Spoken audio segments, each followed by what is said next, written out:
Hey legends, welcome to yet another week of the Virtus Performance Podcast. Before we get stuck in today's episode, I'd like you to do a quick something for me.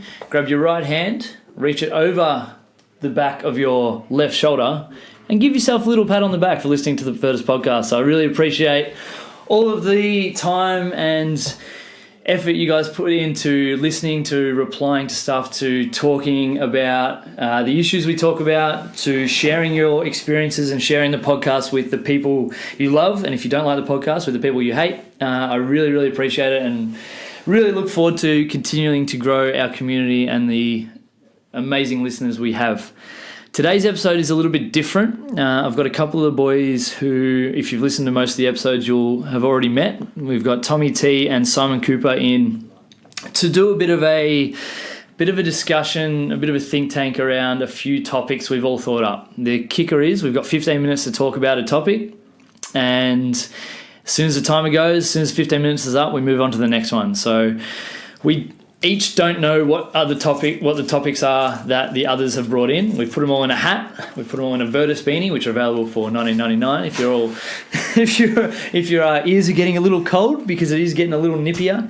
We're going to pick those out. We're going to have a crack at discussing an issue or a question or a topic and kind of see where it leads us. So hope you guys have fun. We certainly did. Enjoy.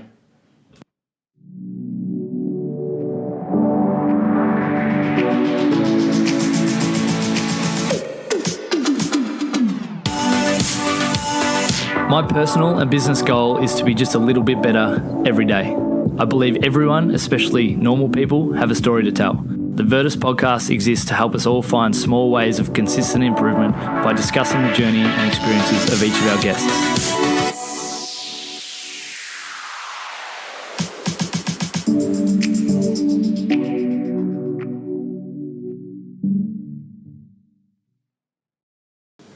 Lads, welcome back. Thank you very much. Thanks. Great start. How many times have you been on, Coop? This is my fourth, I think. Good. Tommy? Third. Good. We think you'd be fucking better at saying hello by now. Froze.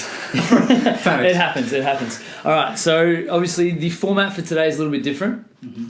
We're gonna pull out a topic or a question out of the hat, and we're all going to talk about it for 15 minutes. We have a timer sitting in the middle of the table ready to go. So the first topic we're going to talk about, boys, is... They're all stuck together because we use Post-it notes. Good thinking. Yes. Social media and its relevance and impact on us and society. Go. What a kicker. I want to start with. What a question. So this is my topic. And I just wanted to, I guess, discuss the impact that social media has on our personal lives.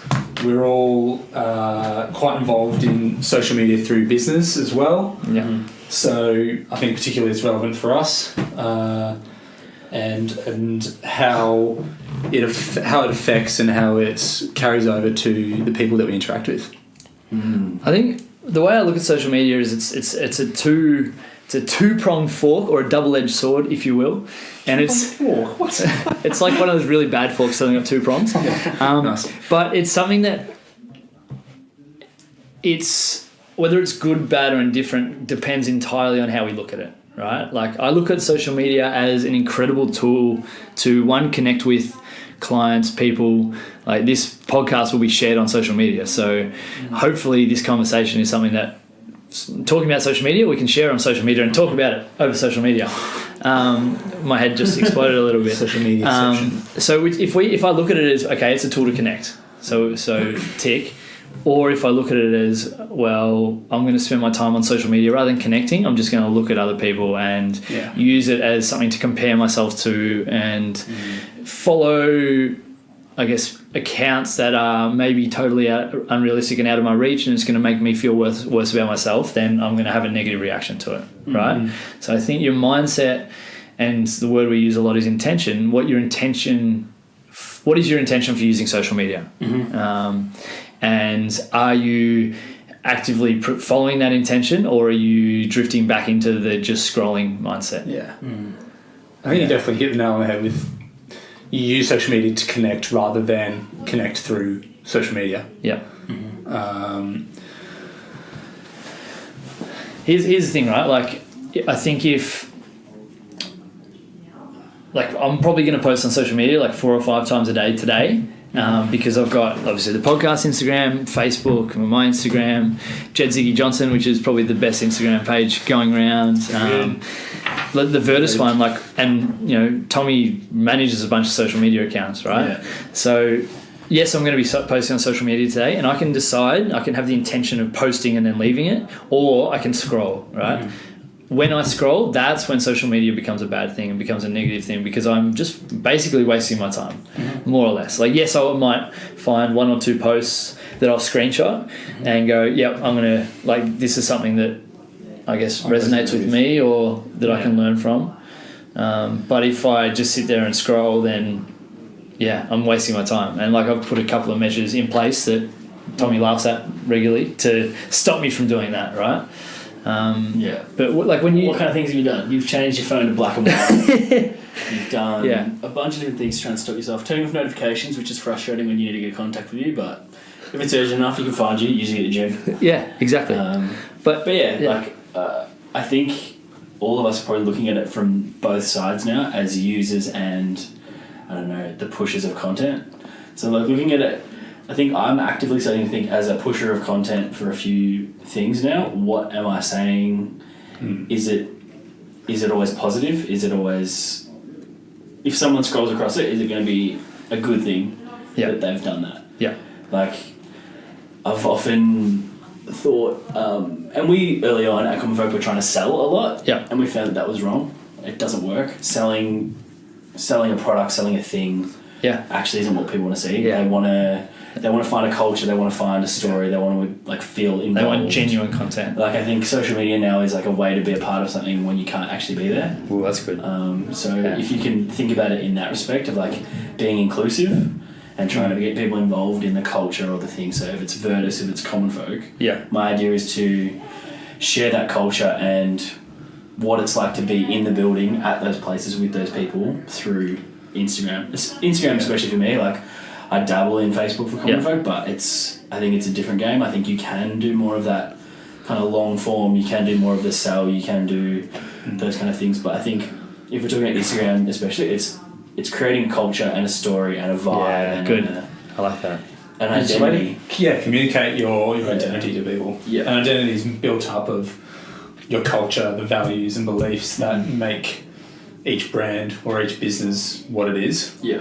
And it's also a way to, I guess, communicate who is part of that brand and who is part of that identity. Yeah. So you'll see people who are regularly in Common Folk and Virtus appear on our social media for the fact that they are there. Yeah. You're in the building, you're going to get shot. That. Taken photo of. Shit. Yeah. I look at social media as, what our role, and it's a role, but our responsibility for Virtus is, I think, to add value to the people who follow us. So, and to tell a story, right? So the telling a story can come in, here's the stuff we go through, here's the stuff we've been through, here's the cool stuff that's happening. The adding value can be something as simple as a little post about being better, or a little post about getting, never missing a Monday, getting up out of bed in the morning. It can be a post about sharing one of our triumphs, which is going to help other people. It's us being valuable, vulnerable to the things that we suck at or the things that we fall down at, so that people can learn from it. Or it might be, Technique Tuesdays and throwing out a way to mow a certain way. Or I think if we can put, because I'm a big believer there's no secrets anywhere. If you want to find, if I want to study endocrinology, I can jump on Google and find out more than what's in the course, but I'm probably not going to do that. So there's no secrets, right? So I'm a big believer that we should put out all the good stuff we're doing and all the things we feel as though can add value to people's lives, because it's going to help them learn and understand what we do better, which adds value to us down the track, right? Because we've got more people listening to us and buying into our message and buying into, I guess, the importance of doing the little things every day and constant improvement. Yeah. Things like that. It's true. What do you guys think of the, I don't know, authenticity of social media? That's probably one for me. I think it's getting easier to see the real ones, like more and more. You can call out who's not pushing out genuine content. Right. Yeah. And I think it's flipped now. So I think Instagram and Facebook, mostly Instagram though, is now the new word of mouth. Like if you're doing something, you're going to a place, you're using a product, you're talking about something, it's because you genuinely believe it. Yeah. Like there's a lot of paid endorsements and those kind of things, but I think genuinely, if you trust the content that person's producing and that authenticity of they've brought in rules about having to say that it's a paid endorsement, right? There's a lot of like things changing in the algorithm, those kind of things. So you're actually getting content that is organically produced. If you could make a chronological Instagram, that would be fucking amazing. That would be lovely. That's one of the biggest things about social media and Instagram in particular, I guess, is building a brand, whether it's your own personal brand or whether it's a business or an organisation that people trust. That's the thing. It's really easy to curate because all of us are trying to run a business through Instagram, essentially. Yeah. So we've got to straddle that line of like, do we want to just go sell and be that like fake, go down the dark side, or do we want to go the dark side, good, and be trustworthy, be the authority, be that consistent person that people want to engage with, and therefore want the product or the service that we're selling. Yeah. Well, I changed the other day. Oh, it might have been a couple of weeks ago. Who knows? I changed my little profile thingy on Instagram to my life. This is my life curated for Instagram, because I think, and every double tap gives me a hit of dopamine, which is true, because I think like that's I try and be as raw and as vulnerable as I can on social media, because that's me. Like as simple as that. Yeah. But so many people don't put out how they're actually feeling or what they're actually doing, or the photo they've done is, the 30th photo they've taken or the 100th photo they've taken or whatever. Yeah. And I recorded a little video yesterday for my website, lachlanwallace.com, if you haven't been on it already, for my website, that I wanted to just have like a 30 to 60 second me explaining what my intention for the video was. I put a photo up the other day, which was like each of the different takes I'd had beforehand, and it's like 8 seconds, 6 seconds, 10 seconds, 20 seconds, 30 seconds where I'd fucked up, right? And I put it on it and I'm like, this is how Instagram works. People will spend half an hour putting together a 60-second piece of content, and me included, and try and pass it off as this is the real world, this is real life. Yeah. But I want to show the shit stuff, right? Mm-hmm. Like everyone posts puppy photos, and this is Matt Church's words, but no one shows a dog shitting on the bed. That's real world. Yeah, that's real world stuff. Yeah, and people are.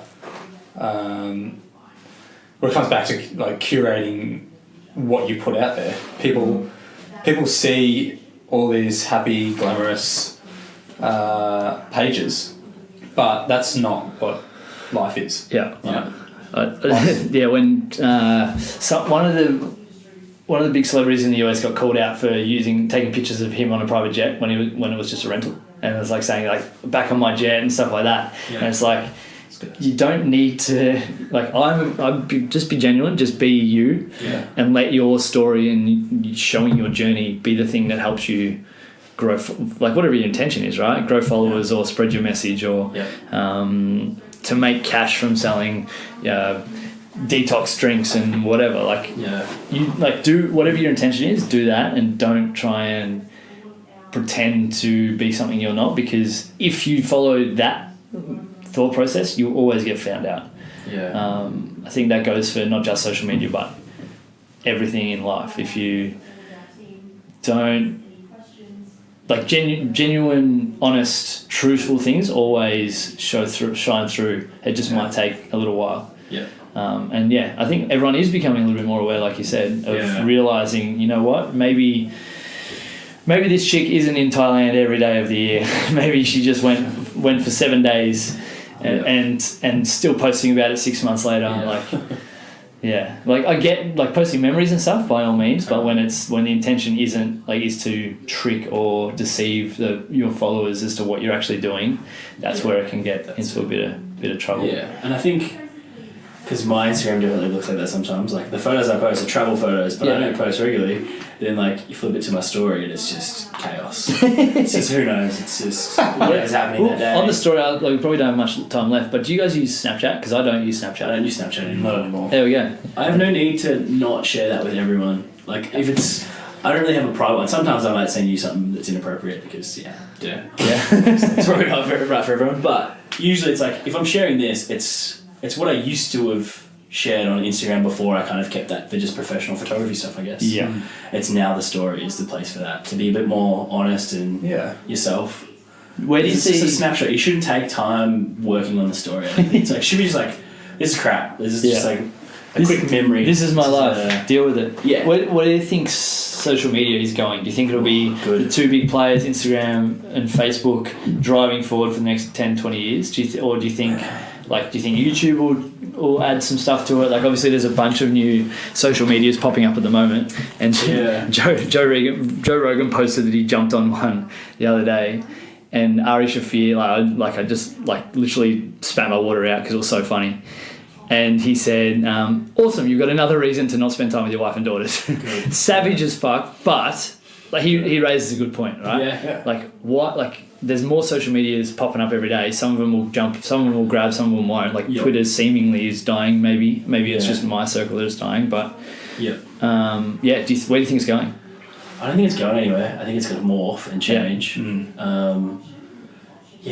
I think YouTube will do something to compete with Instagram and Facebook. Yeah. To post more, or should I say less curated work. So rather than spending a couple of hours on posting a video, they'll push out something that is more day to day, more instantaneous. Yeah.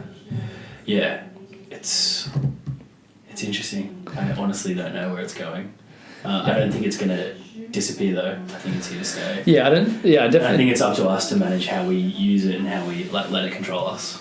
Yeah. To some degree. Yeah. Like you can complain all you want about social media, but like you literally have your phone in your hand, you can put it down.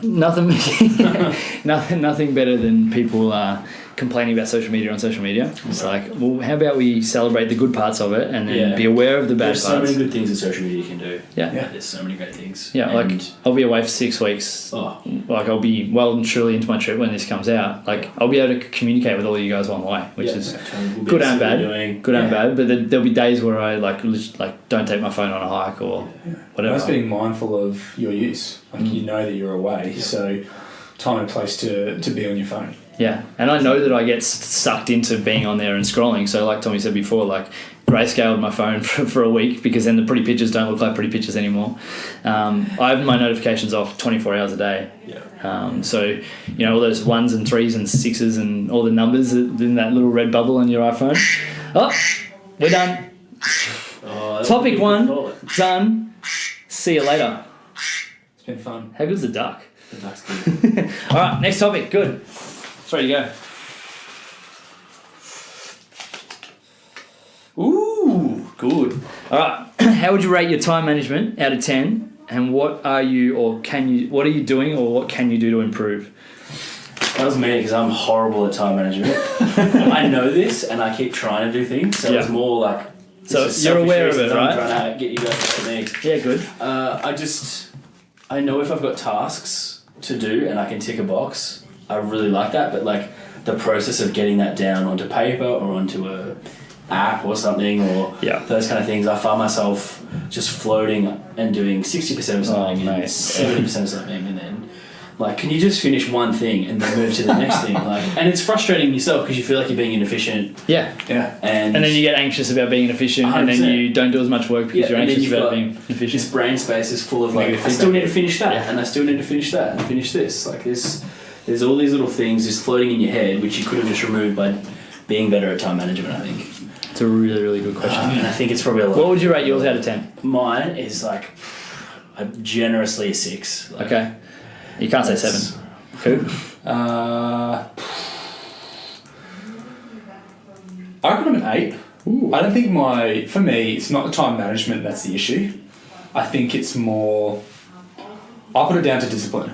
And actually having the discipline to, if I've blocked out some time in my day to do something, I need to have the discipline to actually sit down and do it. Yeah. Rather than procrastinating by either doing something else or wasting time. Procrastination is just poor time management though, because you're not actually. Yeah. But then it's discipline around time management. So you're spot on. Discipline and putting it as a priority. Yeah. So if it's not a priority to you, you're not going to put an emphasis on actually completing it. Yeah. So, for example, if I'm studying at the moment, and if I don't put that as a priority, and I put cleaning my car as more of a priority over my study, which obviously it isn't, then what am I going to do? I'm going to clean my car, and I'm not going to get the study done. Yeah. So, for me, it's just... for me, I've set up a framework or a timetable for my week.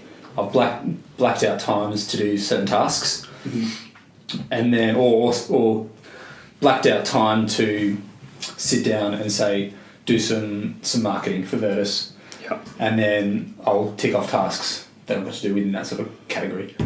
And for me, it's just having the discipline to sit down and stop chatting with other people and just get off my phone and just do it. Yeah, I like that. I'm like a 4, I think. 4. I reckon I'm a 4 for time management. Here's like maybe I'm being harsh, but I have, and maybe I need to reassess my expectations around what I'm actually going to be able to get done in the time, because like Ray Dalio said, like quoting in one of his books was, or in his book Principles was, everything will always cost more money and take longer than you expect.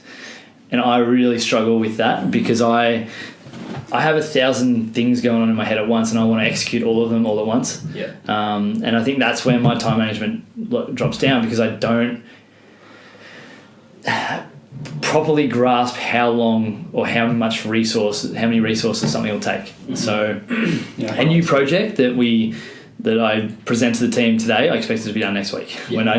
When part of me knows that it's not going to be done, but part of me is like, why the fuck not? Like, let's get to it. Like, let's get to work. But obviously, the importance of that project doesn't stop the rest of the life from happening. Like, just because you want to get one thing done doesn't mean I don't have to put out the bins and have dinner with KP and do all those other things and do a podcast and do all those other things. So life doesn't stop when you want to do stuff. Yeah. So I think lately, as my role's kind of changing at Virtus, I'm spending more time on the business. I need to be more aware of my time management, but I'm less aware of it because I don't have the hours booked out in my timetable with clients like I normally would. Yeah, something's very easy to schedule an hour to run a session. Exactly. So I've been trying to identify, okay, what are my key tasks for this week? Okay, so this is strategy or this is culture or whatever, that I actually put in office time strategy in my calendar. Yeah. And I'm the worst for bouncing around between apps, like productivity apps and list apps and time management apps. Like, I suck because I like try and go all in at once and go, yeah, sweet, this is going to change my life, and I realized like 2 weeks later that I probably went too hard with that and it fell down because I tried to put everything in at once. We've talked about this at Common Folk. Just, it's similar but different. So talking about find the process first organically and analog, and then find something that fits that. As opposed to trying to fit your process into an app that already exists that doesn't quite fit. Because all you're going to do is just like get sick of it and just throw it in. And that's what I've done. Like the amount of apps I would have been through in the last 18 months would be ridiculous. And now I'm just like, all right, so these are the 3 things I'm going to work on, moving everything across one thing at a time. So for example, my diary is currently through MindBody, which is our booking software, but I want to start moving that diary to Google Calendar. So that it's there and available for everyone to see all the time. Trello for our project management, that's something that we've tried like 3 times to get moving, but then I realised, well, maybe we don't need the whole team on it. We just start with a couple of team members on it. And if I can get across both of those, then I'll keep adding all of our like meetings and things like that to Google Docs so that everyone can check it, right? So then those 3 things are ticked off and covered, but I'm not going to be trying to do 18 different things at once and trying to do it all at once. One of the things that I've found has helped is just blocking time. So rather than checking my emails 46 times a day, checking my emails 46 times a day, I'm blocking out half an hour in the morning to go, this is email time. Great. If I get an email later in the day and it's not important or it's not a priority, then I don't write back to it. Like if it pops up, which it doesn't happen on my phone because I don't have my notifications on, right? Yeah. But it pops up on my laptop. Yeah. And like Coop said, prioritize all the things you've got to do. Yeah. And then one of the things I used to do when I had a heap of stuff that was kind of important but not really, I'd prioritize everything out of 10, so 10 being top priority, and then I'd prioritize its urgency as well. So it might be a 10 and a 6 or a 10 and a 2, whatever. Yeah, this is really important, but I've got 3 months to do it. Or this is really important and shit, it's got to be done tonight. Let's get it done. I found that was the best thing for me to do. And it stopped me from floating. And then if I was putting in half an hour to read or half an hour to watch Netflix or whatever, then I'd block that time out, and that's what I'd spend my time doing. So that's the other thing as well. So you're booking time to actually complete tasks, but you're also booking out time to have a break. Yeah. Like you can't always be productive because like naturally you're going to crave some downtime. Yeah. And what? So, what's downtime? Lucky, tell us. Look. I sat down in the chair in the office yesterday, and Beck goes, "I've never seen you sit." And like that burned a little bit because I need getting better. Yeah, Definitely been getting better. Appreciate but that. Downtime can be whatever you want it to be. Yeah. Like downtime can be training in the gym. Yeah. Or downtime can be like going out for a lunch meeting with someone. Yeah. Like you can still be sort of getting stuff done without being sitting at your desk, so to speak, just banging out work. Yeah, I like that. But then you need to have the awareness and discipline to say, this email can wait. I need to give myself half an hour off because I blocked it, right? Like I'm sure you guys have been through the same thing, but I had a 2-hour period last week where I was like feeling tired, and I had 2 hours blocked out later in the day. I said, Jess, make sure I take this time off to not worry about all the stuff we've been talking about for the last 24 hours. And I got to that time, I said, I know I said this. I know I said this, but I'm going to spend another hour working, then I'll spend the next hour not working. And I got to the hour and I said, I know I said this, but I'm going to go train because I feel like I need to train. I decided to move that downtime from like Netflix or nap time to going to train, and realised later that night that I probably should have just chilled the fuck out because I was properly cactus. But then it's okay. Now that I know better, next time hopefully I'll do better. What are the so you like find yourself floating? Is it because you've got so many things pulling you in different directions to do? So I work across a bunch of different departments. So it's lots of different types of work. Sometimes it's creative design stuff, sometimes it's business stuff, sometimes it's just communication and admin stuff. So they all have their own deadlines, their own kind of urgencies, like you were saying. So for me, the best thing so far has been like giving realistic deadlines as opposed to I can do that tomorrow because I could if there was nothing else on my plate. Which is why I would say tomorrow. Whereas now it's like I could do it tomorrow, I could do it by the end of the week, but I'm going to say 2 weeks. And be way more realistic. So Hogs is really good at this. He was saying, why are you going to set a deadline that you know you're not going to achieve or it's going to kill you to achieve it? What's the point? Like, because you're setting yourself up for failure and you're going to continually fail and it's going to have a negative impact on you. So set a realistic, even if it's longer than you need, set that, work to it actively and make sure that you achieve it by that. So that's been really helpful. But does that give you like uni syndrome where you've got something due in 12 weeks and you wait 12 weeks to do it and do it the night before? No, because you can't really not do anything at work. Of course. So like, but you just move something else into that spot. Totally. So like, and things pop up all the time. Like, and you've got to be realistic. So I had like a beer label needed to be designed that day. So that pushed everything. I said to Sam, I'm like, all right, you've got my list here. This is what I'm supposed to be doing. This is the priority list. Reorganize it. Tell me what's more important because that's what I've got to work on. I can only do so much. I can't do it all because I'm doing overtime. Tell me what's most important. Exactly. Tell me what you need now, and I'll work on that first. And just being sometimes it's that simple. Like, I'm very much need to have it down somewhere. Do you have one place where you write everything? Because that's where I get stuck. And that's And I've noticed that you've been very good at like setting your intention at the start of the day and your 5 things, and that's something I'm starting to implement. Because I just see. First, how valuable that can be, being able to just go massive cross through it. Feels good.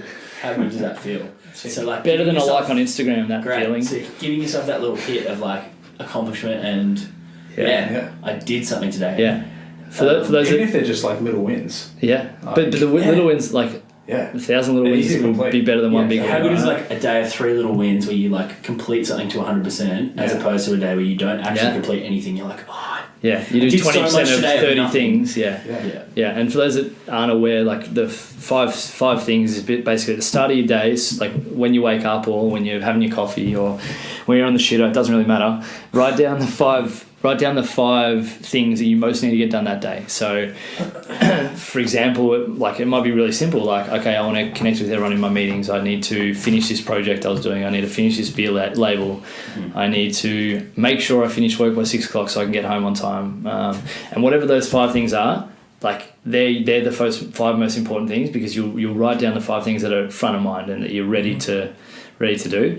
And one thing I've found is if you don't get it done that day, it doesn't matter. You write it down the next day, but then you might have something that lingers for 3 days. Is that actually? And then you go, well, maybe that's not that important. Mm-hmm. Can I delegate it? If yes, delegate it. If no, then okay, I'll put it on the back burner and I'll do it when it needs to be done. Or am I neglecting something that is important? Yeah. And often it would be something like you might put on there downtime and then you'll skip it. So if you're continually skipping that, you need to probably give yourself down. Yeah, but then I look back at the end of the day and like I'll grab my diary out now, pick 5. I look back at the end of the day and it was 23rd of the 2nd was train well, was plan for a capacity for our group and one-on-one stuff, sort out my car, clean it, plan our induction process, email for the Small Business Awards, and finish a podcast and my design stuff for the podcast. And I ticked off 3 of them. Felt good. Did one of the easy ones first because I wasn't up and about that day. Yeah. And then the next day ticked off the ones that I missed the day before. So it doesn't have to be, you don't have to, like, consistency always beats intensity. So you don't have to destroy one thing one day and then go, I'm cooked for the next 3 days. Like, tick off one thing every 2 days or 3 things every 2 days, and then you're going to get further forward than you want to be. How do you climb a mountain? One step at a time. Put that on the wall. That's good. I like that. So true though. Like, you see the big project, you see the big goal, and that's you because you're very, very goal driven. Like, you've got big dreams for Virtus. But it's really hard to stop and find a bite-sized task that you can just do now easily. Yeah, and you just let that. Leaning on the people around me is a big one. Like, understanding, okay, our vision's our vision, which is just to make the world a better place. What's the strategy to do that? How are we going to do that? And then for the strategy, what are the goals that are going to get us to that strategy? What are the projects we need to do to get to those goals? What's the data we need to look at to check that the projects, that we're ticking the boxes for the projects? And then what are the daily tasks we need to do to keep moving forward? It is hard to break that down. And that's hard. It's taken me 2.5 years to kind of be aware of that. Like, and it's so simple because they feed into each other, right? You complete 3 little daily tasks, and then that feeds into the weekly goal, which feeds into the monthly strategy, and it just somehow happens. I hate more than people saying, I could never run a marathon, or I could never do that. Okay, well, cool, get off the couch, go for a walk. Step 1. Tomorrow, go for a longer walk. Day after, go for a longer walk. Day after, have a rest because you probably need some chill out time. Day after that, go for a little run, like run walk. Like, next thing you know, you're running 2Ks, 5Ks, 8Ks, 10Ks. Then next thing you know, you're running 20Ks a week, 30Ks a week, 40Ks a week. I was going to ask a really good question there as well. So, it's unfortunate. The duck has spoken. It's no accident that I keep talking at the end of each one, so I apologise for that because I think I'm talking too much. That's good. Mate, it's you. Alright. Next one. I hope we get one of mine. No, I don't. Good. This is the one I was hoping for next. Alright, so this one's about how do we figure out our purpose? How do we figure out what we should be doing and what we want and what our why is?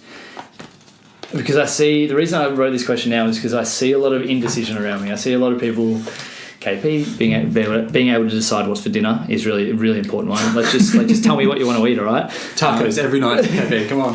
Basically. So I see a lot of people like kind of got that idea about what they want and they mention, I might want to do this, but they never take action because they're so indecisive around executing on it. How do we figure out what our purpose is? So that indecision one is really interesting because it was Coach Cam who said to me the other day that one of his goals moving forward is to be more decisive.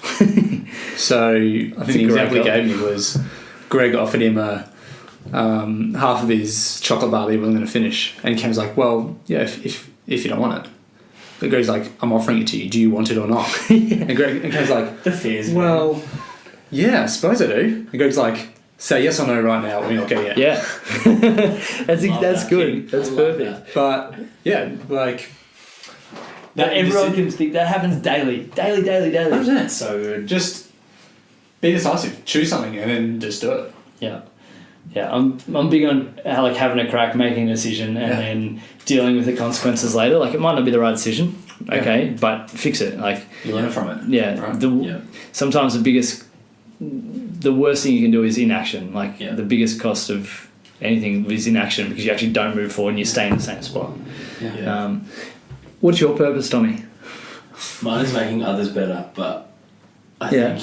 Well, that's you're aware of that, right? Yeah, and so how'd you get to that point of going? This is. It was a struggle. It's not easy, and we talked about this in my podcast as well. Just I'm in coffee at the moment, but I don't like. That's not what I love. I love working with people and helping them be better and helping make a product better or constant improvement. Yeah, like, that's kind of where nothing can't be improved comes from. That's where continuous improvement, all those kind of things. That's a little bit better every day. It's like there's a theme here.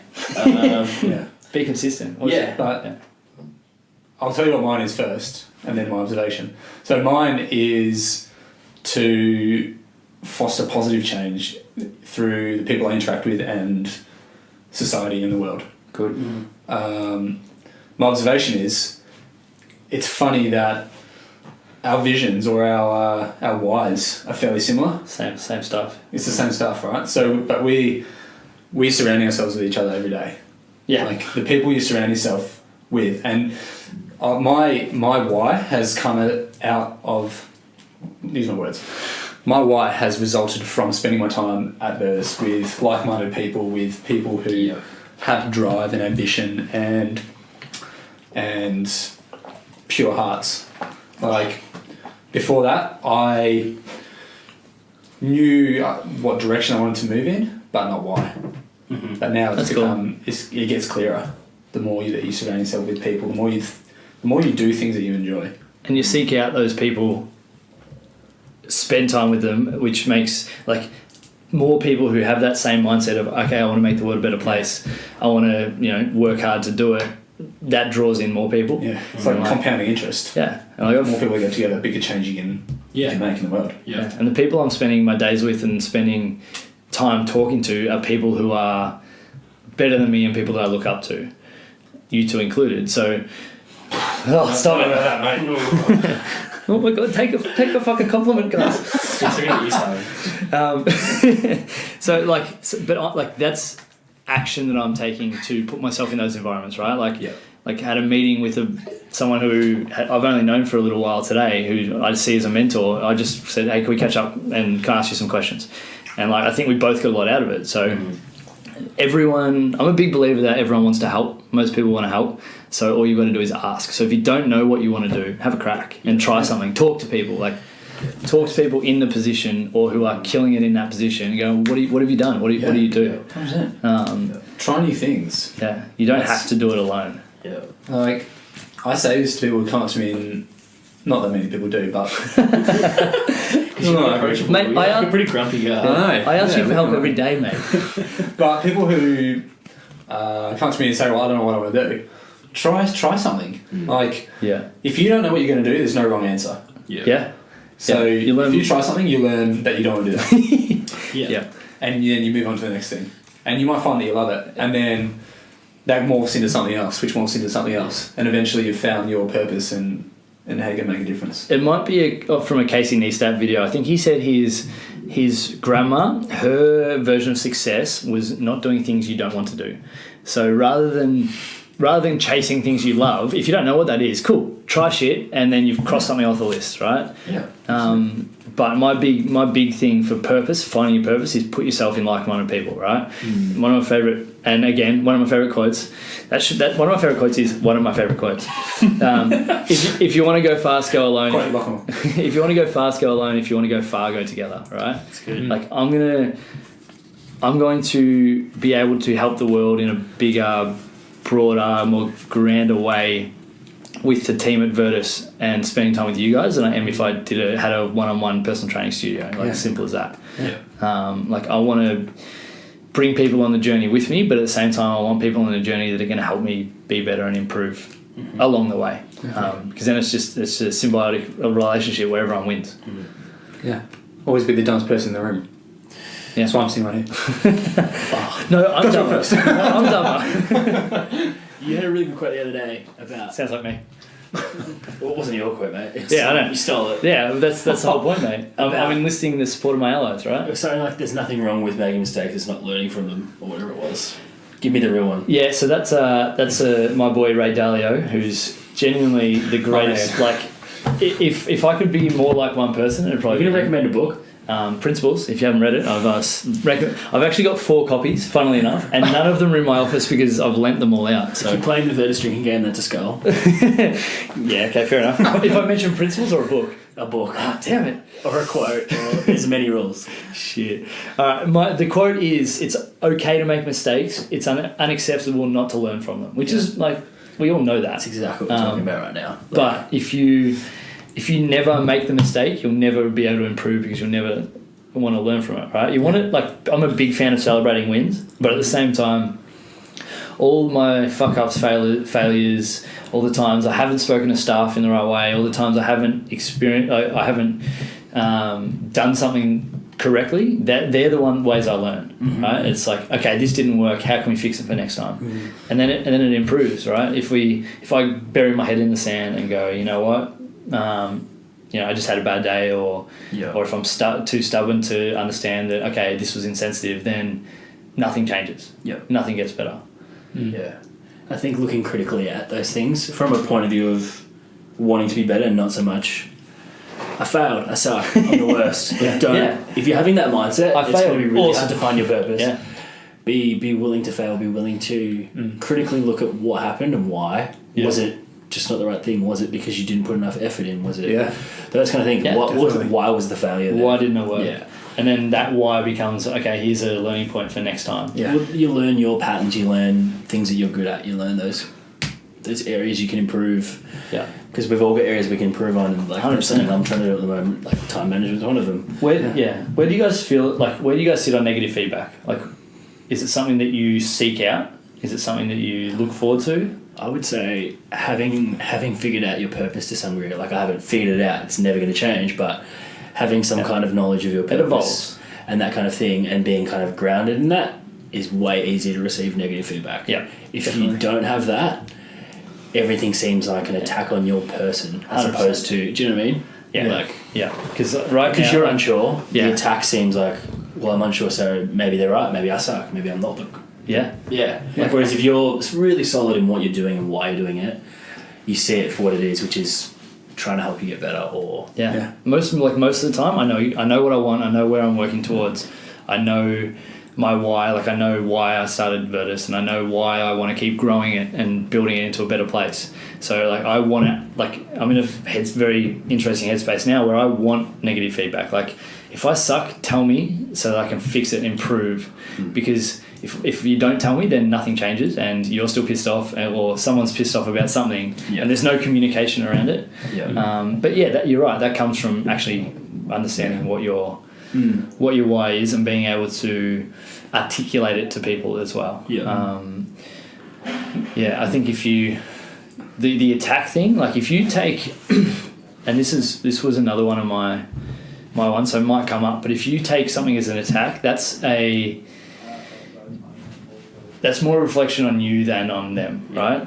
If I tell Coop that something he was doing wasn't up to our standards, then that's me telling it from a place of love so that he doesn't do it the same the next time, and he actually changes behaviour.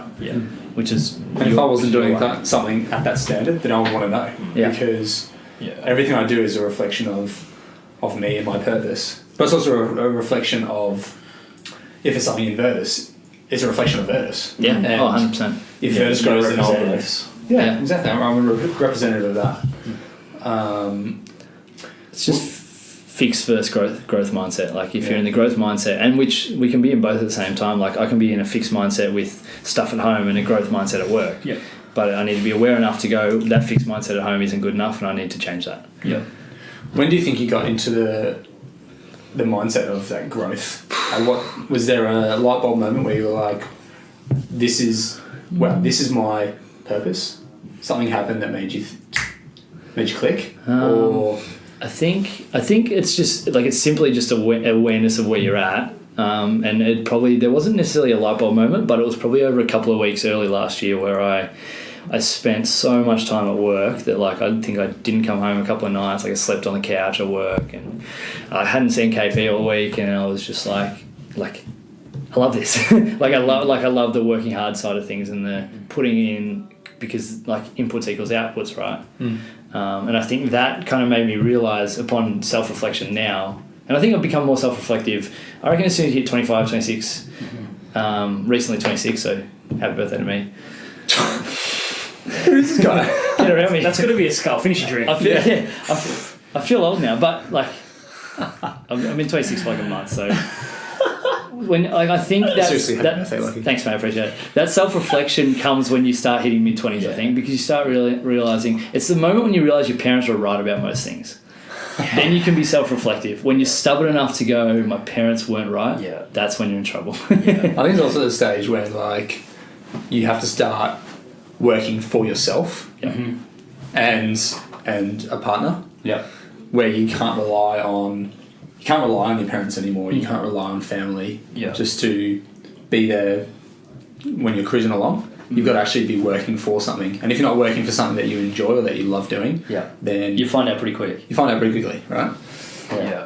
I'm still relying on Dad to help me with all construction things. That's fair. Like, Dad, I need a jigsaw. I need you to be operating the jigsaw. I'll watch. I'll provide the beer. Want a beer? I'm just in the support of my allies, right? Yeah, it's true. But like, and that's it. And like now my responsibilities have changed over that time, and I've gone from living at home to like running a business. But running a business isn't just coaching. Like I used to say I was running a business when I was just a coach.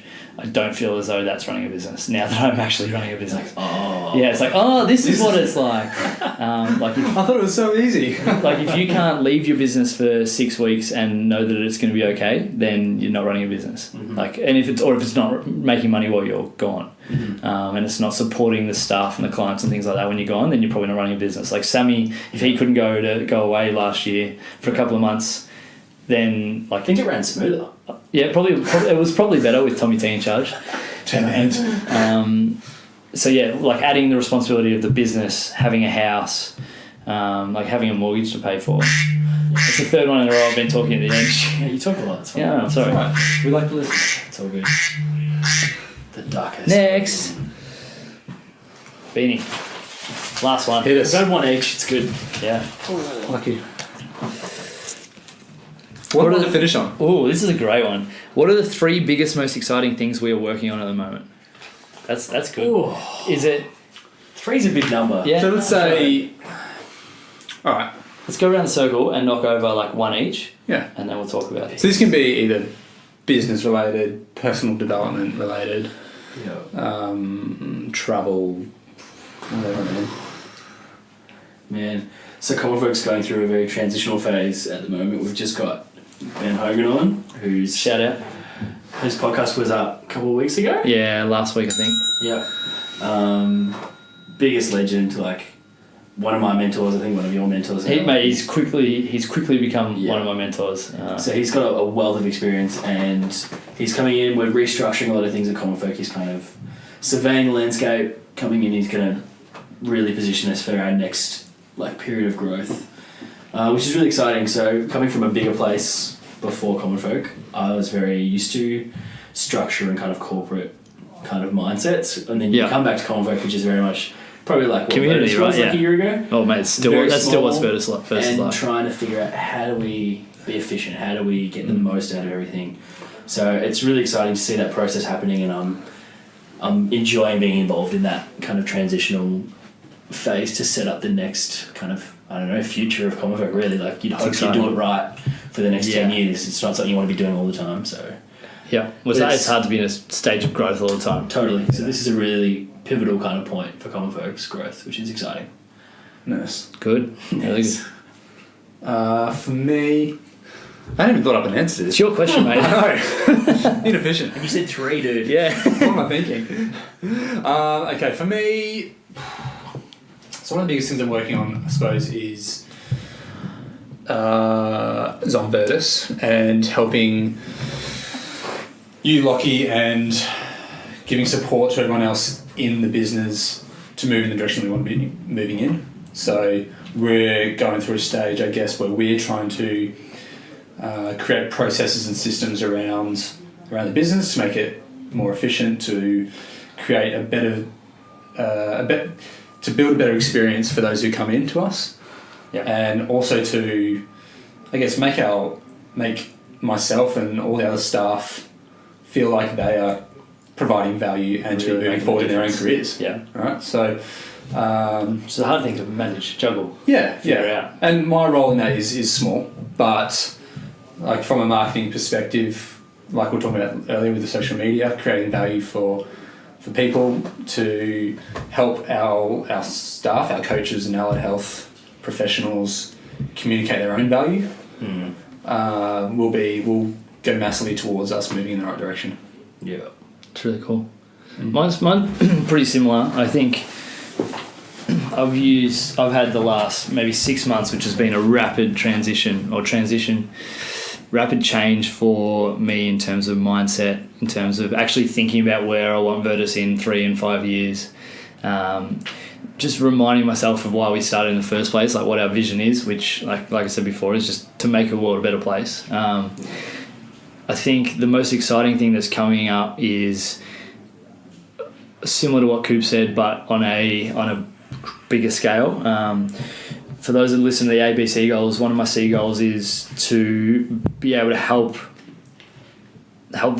more people from a daily basis, and to be able to do that from a place of not having to coach one-on-one for 60 hours a week, which 12 months ago is where I was at, and to see the change has been kind of cool to reflect on that.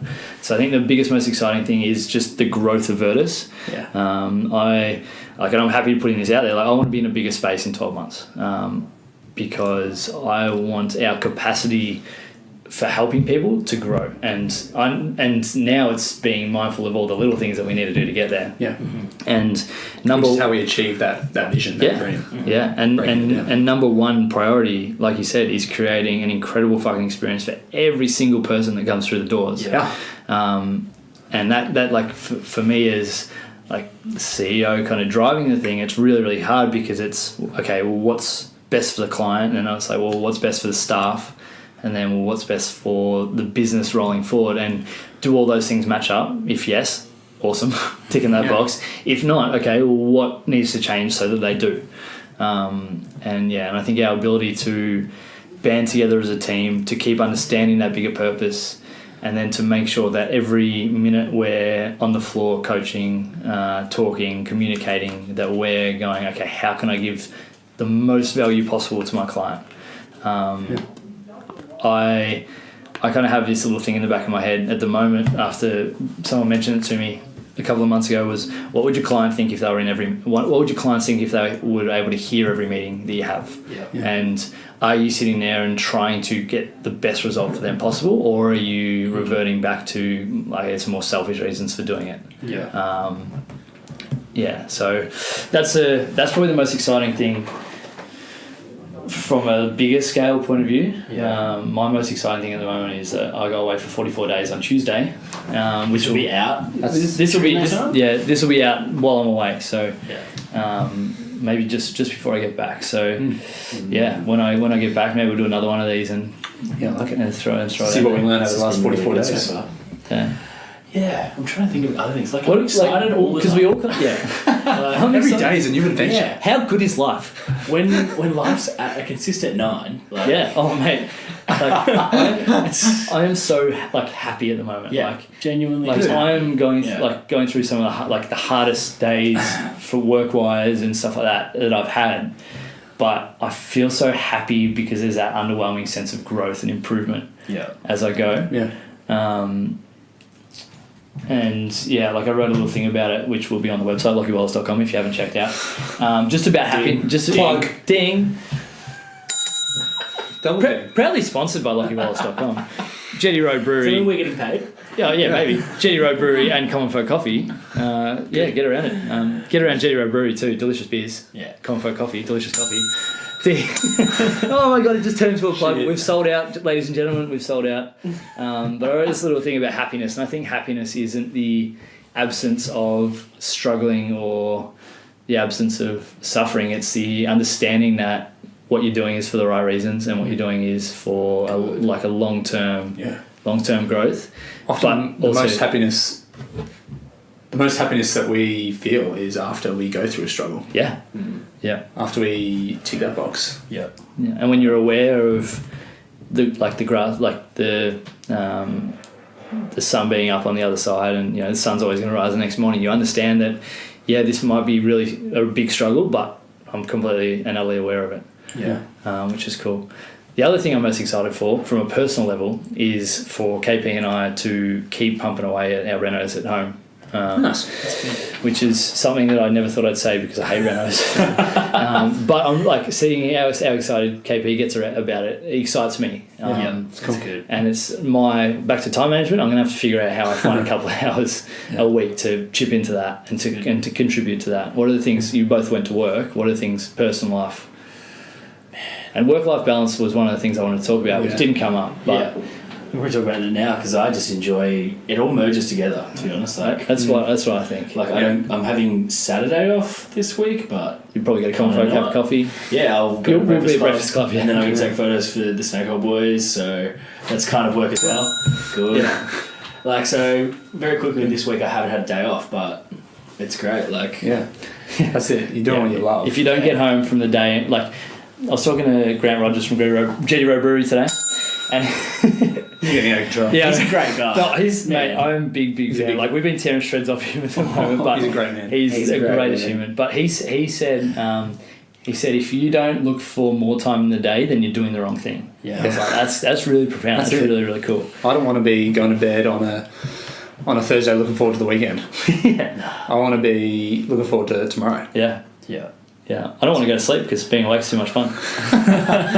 But because I asked Benny Hogan about that work-life balance, I'm like, how do you best manage everything? Because he's got family, kids, and that's when it changes. We're all without kids at the moment, so I think responsibilities are a lot less. Yeah, I think definitely juggling relationships, juggling work, juggling spending time with your family. Yeah.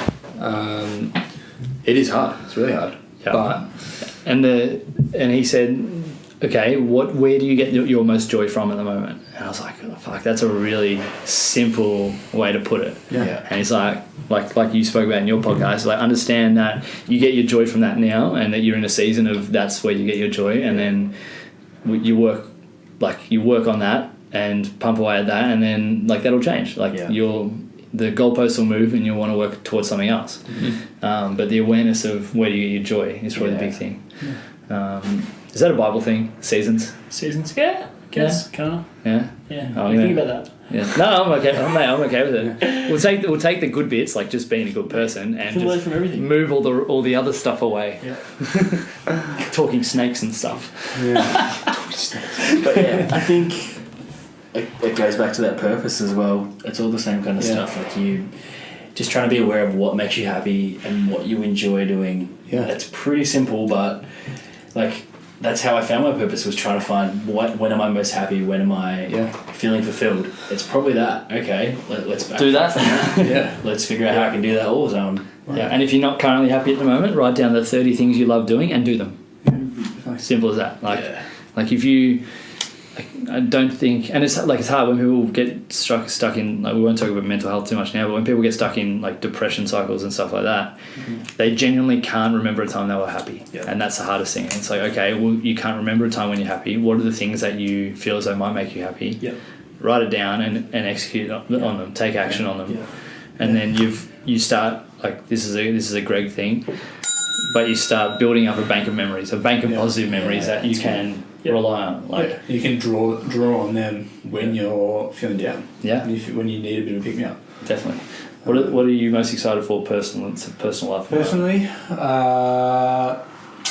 so I'm currently studying, back at study, and so Sally Ann. So we're both.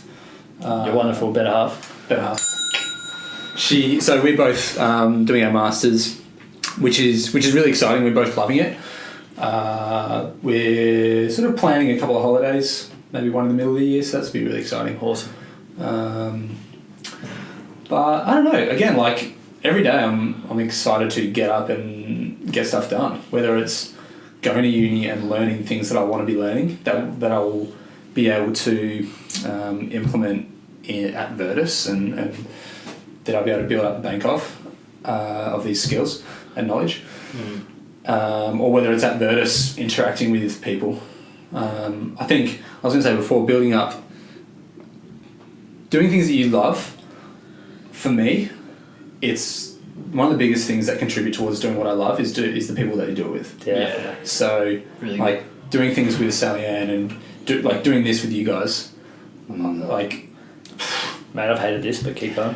Well, mate, just remembering fun of you. Just remembering that the sun's going to come up tomorrow, even though it's been a rubbish day today. Let me draw my bank of happy memories. Yeah, all good.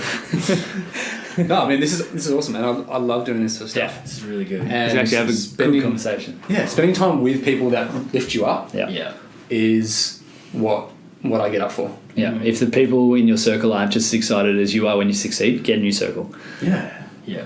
And I wonder, like, breaking down that, doing things you love, like, don't think about it as, like, oh, I love sitting on a beach doing nothing. Like, that's stupid. Like, I don't know, think about or that could be a half an hour thing. But think about things where you are doing something actively. Activities. And, like, you've got to make the effort to actually make something. Yeah, like, something that's not everyone loves, but you love it. Like, they're the kind of ones, like... Yeah, don't just like, I just want to travel forever. Like, cool. Everyone wants to travel forever. Jordan Peterson is like someone says, oh, okay, what's your plan when you retire? Oh, I want to go live on a beach and drink margaritas. Well, shut up, duck. I'm going to finish this because this is really, really good. Like, I want to sit on the beach and drink margaritas. And he goes, well... That's not a plan. That's not a dream. That's not an action. That's a margarita. That's a margarita commercial. Like that's a resort commercial. Like okay, so after 3 days, you're probably gonna be feeling a little bit sorry for yourself. Yeah. And then after a month, you're probably gonna be struggling to remember like why you're there in the first place. And I think it's got to be happiness for me is progress. Yeah. As simple as that. Something you love, even when it's tough, even when it's good, all those kind of things. Like they're the ones. Like it's not always a sunny day drinking margaritas on the beach. Yeah. Like, what happens when it's raining? Yeah. You got to learn to dance in the rain. Any more? Mate, we can go forever, but lads, this was fun. Really good. Very good from you. Awesome. If you enjoyed this, I guess, format of the podcast, of us picking out topics and stuff like that. Then send us an email, send us a message, even send us through some topics and we'll talk about them. I like it. That could be cool.